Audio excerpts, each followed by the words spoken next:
Welcome to prime debate.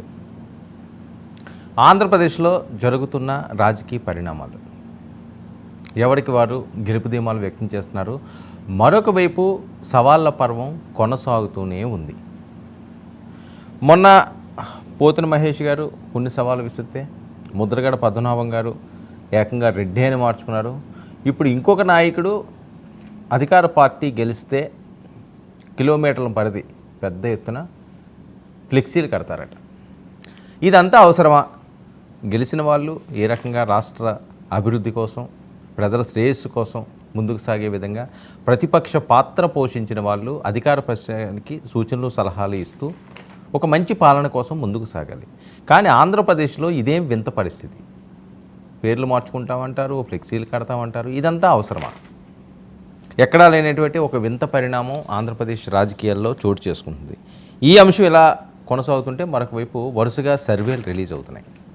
కొంతమంది పొత్తు పార్టీలు గెలుస్తాయంటున్నాయి, కొంతమంది వైఎస్ఆర్సీపీ మళ్ళీ అధికారం చేపడుతుందని ఒక గందరగోళ పరిస్థితి. ఇప్పటికే 20,000 కోట్ల రూపాయలు పైబడిందంట. దేశవ్యాప్తంగా 8 నుంచి 9 లక్షల కోట్ల రూపాయలు బెట్టింగ్. వినడానికే ఇది ఒక షాకింగ్గా ఉంది. 8 నుంచి 9 లక్షల కోట్ల రూపాయలు దేశవ్యాప్తంగా బెట్టింగ్లు జరుగుతున్నాయంటే ఏ పరిస్థితుల్లో మనం ఉన్నామన్నది.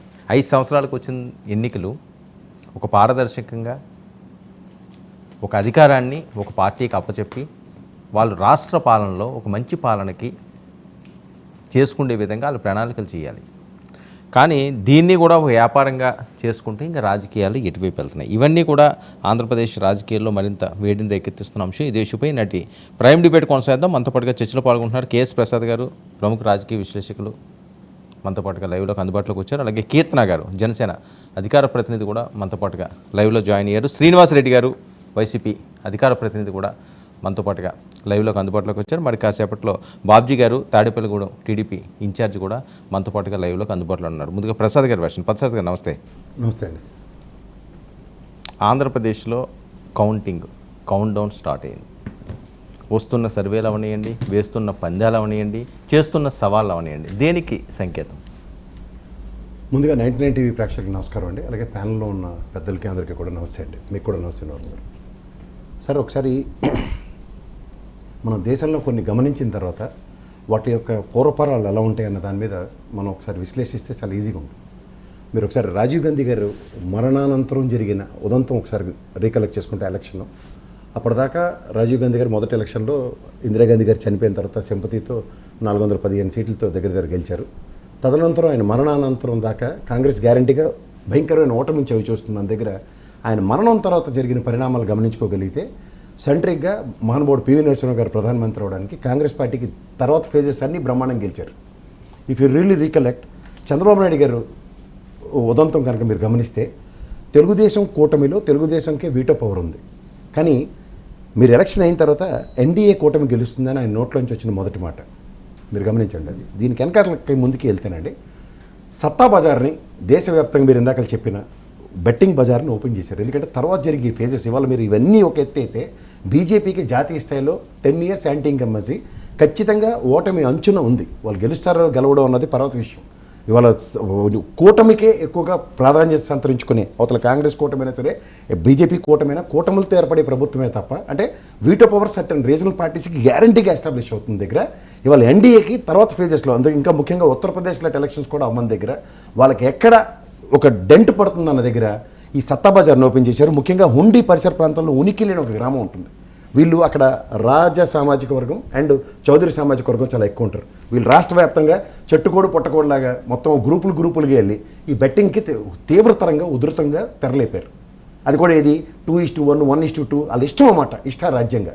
అంటే 1:5 కూడా ఇప్పుడు అదే వాళ్ళు ఏది పడితే అది. ఇక్కడ ఇది పక్కకు పెడతాం. ఎందుకంటే ప్రజా తీర్పు అన్నది నిగూఢంగా నిక్షిప్తంగా ఆ డబ్బాల్లో ఉన్నాయి.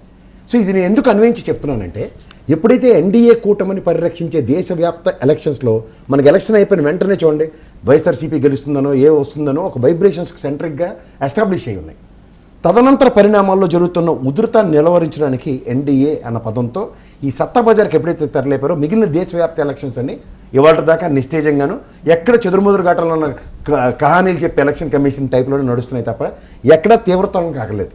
ఇది ఒకసారి ఎన్డీఏ కూటమికి ప్రాబ్లం అన్నది ఎక్కడైతే వస్తుందన్న దగ్గర దావహాలంలో మిగిలిన రాష్ట్ర దేశం అంతా ఓకే, వ్యాప్తం. ఆంధ్రప్రదేశ్ పరిస్థితి ఏంటి? ఒకటి మాత్రం నేను చెప్పగలను సార్, నిక్షిప్తంగా ఉన్న దీంట్లో ఇవాళ ప్రజా తీర్పు అన్నది అంతిమం. మనం ఇవాళ మీకు డీకే అరుణ్ గారి ఎలక్షన్ మీరు ఒకసారి చూసుకుంటే ఆవిడేమో నెలల ఎలక్షన్స్ ముందు గెలిచామని చెప్పారు. ప్రజలు ఏమైనా చేయగలిగామో మనం? తీర్పు ప్రజా శిరోధార్యం చేయవలసింది. ఆ ఏ పార్టీ అయినా సరే, అది జనసేన అవనండి, లేకపోతే తెలుగుదేశం అవనండి, లేకపోతే వైఎస్ఆర్సీపీ అవనండి, లేకపోతే బీజేపీ అవనండి, ప్రజలెత్తిన తీర్పు కట్టుబడి ఉండవలసిందే. ఇవాళ వీళ్ళు ఎవరు పడితే వాళ్ళ సర్వేలు వీళ్ళకి అనుగుణం వాళ్ళకి అనుగుణం అని మాట్లాడడం అంటే సర్వసాధారణం. మీరు కూడా విస్తృతంగా తిరిగారు, మీరు సర్వే నిర్వహించారు కదా, మీ సర్వేలో ఏం చెప్తుంది? నేను నా సర్వే అని నేను చెప్పలేను కదా సార్. సంక్షేమ ఫలాలు ప్రజలకు అందుకున్న దాంట్లో ఇప్పుడు 4,15,00,000 మంది ఓటర్లు అనుకుంటే దగ్గర 3,65,00,000 మందికి సంక్షేమ ఫలాలు అందాయి సార్. 3,65,00,000 మందికి. ఇందులో మీరు ఎంత కాదన్నా చూసుకున్నా సరే సెంట్రిక్గా 2,26,52,00,000 మంది ప్రజలు వైఎస్ఆర్సీపీ పరంగా సంక్షేమం అందుకుంటే, అలాగే ప్యారల్గా 1,64,00,000 పైచిలుక తెలుగుదేశం సపోర్టర్స్ కూడా సంక్షేమ ఫలాలు అంది. సో దీన్ని బట్టే ఆ వేరియేషన్ ఎంత ఉందో, లేదా నియోజకవర్గాల వారీగా ఇప్పుడు ఉదాహరణకి కాపు సామాజిక వర్గం లేదంటే చౌదరి సామాజిక వర్గం సంఘటితమైన ఎలక్షన్స్లో వీళ్ళ దగ్గర 18% ఉన్నారంటే వాళ్ళ దగ్గర 4%, 8% ఉన్న దగ్గర వీళ్ళిద్దరు సంఘటితం. అపార్ట్ ఫ్రమ్ మీ అంచనా ఏంటి? ఓకే, ఇవన్నీ ఓకే, ఈక్వేషన్స్ ఓకే, మీ అంచనా ఏంటి? మీ రిజల్ట్ ఏంటి? నేను అదే చెప్తున్నాను కదా సార్, కాపు సామాజిక వర్గం, చౌదరి సామాజిక వర్గం, ఎంప్లాయీస్ అండ్ పోలీస్ డిపార్ట్మెంట్ ఇవన్నీ కలుపుకున్నా ఎంత కాదన్నా వీళ్ళ దగ్గర అరౌండ్ 40% ఉన్న దగ్గర మిగిలిన 60% ఇస్ ద డిసైడింగ్ ఫ్యాక్టర్. ఈ డిసైడింగ్ ఫ్యాక్టర్ ఎటుపక్క ఫేవర్ ఉందన్నది వాళ్ళకే నిర్ణయం వస్తుంది. అంటే 40-40 ఉన్నదా ఇప్పుడు? ఎక్కడ ఉంది అంటే 40% సార్ మీకు ఇంకోటి చెప్తున్నాను. 2011, 2012 నుంచి వైఎస్ఆర్సీపీ ఆవిర్భావం నుంచి మీరు కనుక గమనిస్తే 46.5 నుంచి 47% స్థిరంగా ఏ ఎలక్షన్ అయినా చూసుకోండి 47% స్థిరీకరించుకున్న వైఎస్ఆర్సీపీ 2019 ఎలక్షన్స్లో దగ్గర 49.85 అంటే దగ్గర 50% సెంట్రిక్గా ఉన్న దగ్గర. మీకు ఇంకోటి చెప్తా ఒక equation. Janasena party Telugu Desam party కాడి వదిలేసిన ఎలక్షన్ ఏదైతే జడ్పీటీసీ ఎంపీటీసీ అన్న దగ్గర 24 నుంచి 25% కన్సాలిడేట్ అయింది. మీరు అనుకుంటే ఇప్పుడు మనం వీళ్ళు ఎలక్షన్ హియరింగ్ అని వదిలేశారు తప్ప క్యాండిడేట్స్ నామినేషన్ వేసి తెలుగుదేశం ఉన్న దగ్గర కూడా వాళ్ళకి ఎక్కడా కూడా ఎఫెక్టివ్గా సెంట్రిక్గా ఎలక్షన్స్ రాలేదు. పైపచ్చి మీరు ఆ ఎలక్షన్ మీరు గమనిస్తే 67% దగ్గర వైఎస్ఆర్సీపీకి వచ్చింది. రిమైనింగ్ 33% అంటే తెలుగుదేశం అండ్ జనసేన పోనీ స్వచ్ఛందంగా వాళ్ళు ఎలక్షన్ క్యాంపెయినింగ్ చేయకుండా వదిలేసింది. 2019లో 49% వచ్చింది అంటున్నారు. 49.85% దగ్గర ఏది వైఎస్ఆర్సీపీకి. అప్పుడు త్రిముఖ పోటీ జరిగింది. ఇప్పుడు ఆ రకంగా లేదు. ఇప్పుడు బీజేపీ, జనసేన, తెలుగుదేశం పార్టీ కలిసి పర్సెంటేజ్ లేని పక్కన మీరు తెలుగుదేశం పార్టీకి 39.8% వచ్చింది ఎలక్షన్. దగ్గర 5 నుంచి 6% మధ్యలో జనసేన పార్టీకి వచ్చింది. 0.84 బీజేపీ పార్టీకి వచ్చింది. మీరు అవన్నీ చూసుకున్నా అంటే జనసేనది 2019 అదే పర్సెంటేజ్ ఉన్నది, ఇప్పుడు పెరగలేదు. వాళ్ళు 10 నుంచి 15 అదే చెప్తున్నాను సార్. నేను చెప్తుంది కూడా అది 25% దగ్గర జడ్పీటీసీ ఎంపీటీసీ ఎలక్షన్స్ లో వాళ్ళు గణనీయంగా పెరిగింది.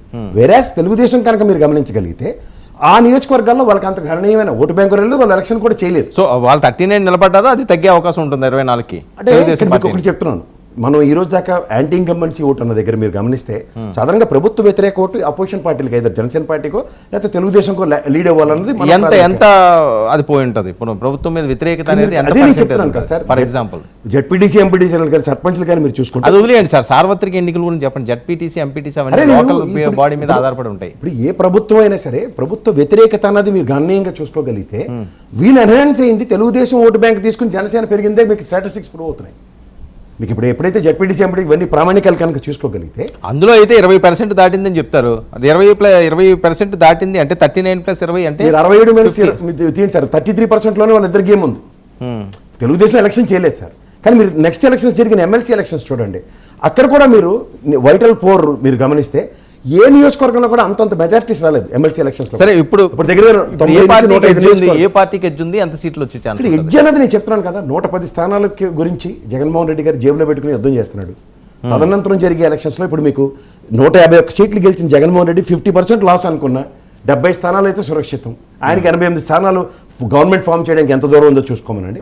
23 స్థానాలతో కుదించబడిన తెలుగుదేశం 88 స్థానాలు బేర్ మినిమం కన్ఫైన్ చేసుకుందామన్నా 50 స్థానాలు గెలవలసిన అవంతో ఉంది. పైపచ్చి లాస్ట్ ఎలక్షన్స్లో 1% వేరియేషన్స్తో దగ్గర 22 స్థానాలు అంటే 5,000 ఓట్ల లోపున మెజారిటీతో గెలిచినవి 1%తో 22 స్థానాలు ఉన్నాయి. సో ఇవన్నీ మీరు క్యాలిక్యులేట్ చేసుకుంటే ఈ 5 సంవత్సరాల గవర్నెన్స్ ప్రజలకి ఒక 5 సంవత్సరాలు తెలుగుదేశం గవర్నమెంట్, 5 సంవత్సరాల వైఎస్ఆర్సీపీ గవర్నమెంట్ నిశ్చితంగా గమనించగలిగింది. అండ్ స్థిరీకరించుకోవడానికి ఎవరి దగ్గర ఎంత ఉన్నది అన్న దగ్గర ఓటు బ్యాంక్ అన్నదే గత చరిత్రను మీరు అనుభవాలు. 110 స్థానాలు జగన్మోహన్ రెడ్డి గారు జేబులో పెట్టుకుని ఆయన ఎన్నికలకు వెళ్ళారు. అదే ఎప్పటి నుంచో నేను చెప్తున్నాను అదే. ఎందుకంటే మీకు గత చరిత్రలో 2009 ఎలక్షన్ రాజశేఖర రెడ్డి గారి ఎలక్షన్ దగ్గర నుంచి 2014 ఎలక్షన్ అండ్ 2019 ఈ 3 ఎలక్షన్స్ చూసుకుంటే తెలుగుదేశం ఒక 18 స్థానాల్లో ప్రాధాన్యత లేదు. అండ్ పార్టీ ఆవిర్భావం నుంచి 40 స్థానాల్లో వాళ్ళు ఎప్పుడు కూడా గెలవలేదు. Right. సో ఈ రెండు బేర్ మినిమం దగ్గర ఎప్పుడు కూడా 63 స్థానాలు సురక్షితంగా అపోజిషన్ పార్టీల పక్షాన ఉన్న దగ్గర. Okay. అండ్ ఇవాళ మీకు జనసేన పరంగా కూడా వాళ్ళ పార్టీలో అతిరథ మహారాజులందరూ కూడా ఇవాళ నిజంగా నెక్కాసుగా పనిచేసే వాళ్ళు ఎవరో ఈ మన కీర్తనమ్మ తప్ప మిగిలిన వాళ్ళు చాలామంది కరుడుగట్టిన జనసేన వాళ్ళు మనతో ఇదే ఛానల్లో నాతో విభేదించిన వాళ్ళు కూడా చాలామంది చేజారిపారు. అండ్ నిక్కచ్చిగా పనిచేసే వాళ్ళకన్నా అనుభవంతో రంగరించుకొని పనిచేసే వాళ్ళు తక్కువయ్యారు. ఓకే. సో అలాంటప్పుడు వాళ్ళు ఎఫెక్టివ్ మేనేజ్మెంట్స్ అనేవి ఎప్పుడు ఎలా సంతరించుకుంటారు. రైట్. ఓకే. బాబ్జీ గారు నమస్తే సార్, మీ వాయిస్ మ్యూట్లో ఉన్నదండి.